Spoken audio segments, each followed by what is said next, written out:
Praise the Lord. The best wishes to you and your family members in the name of God. దేవుని నామమునకు మహిమ కలుగును గాక.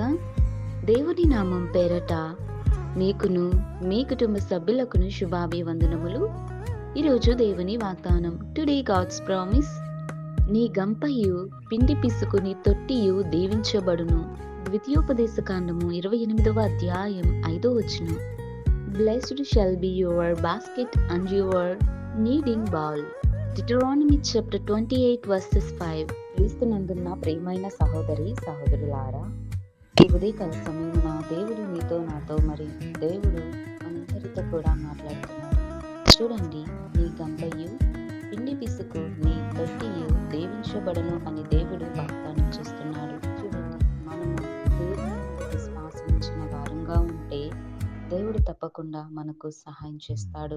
మన యొక్క కుటుంబాన్ని పోషిస్తాడు, మనలను కూడా పోషిస్తాడు, మనకు ఆహారమును దయచేస్తాడు. నీకు ఉన్నది కొద్దిగే అయినా దేవుడు దానిని ఎక్కువగాను ఆశీర్వదిస్తాడు. గంపలో ఏమైతే ఉన్నాయో అవన్నీ కూడా ఆశీర్వదింపబడతాయి. దేవుడు దీవించగలడు కనుక దేవుడు ప్రతి ఒక్కరి దినమున ప్రతి ఇంటిని ప్రతి ఒక్క కుటుంబాన్ని దేవుడు దీవించి ఆశీర్వదించును గాక.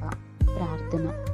మహోన్నతుడ, సర్వాధికారి, సర్వశ్రేష్ఠ అధికారకర్తవైన యేసయ్య, నీ పరిశుద్ధమైన పాదమునకు స్తుతి స్తోత్రములు దేవా. సహాయము దయచేయండి తండ్రి.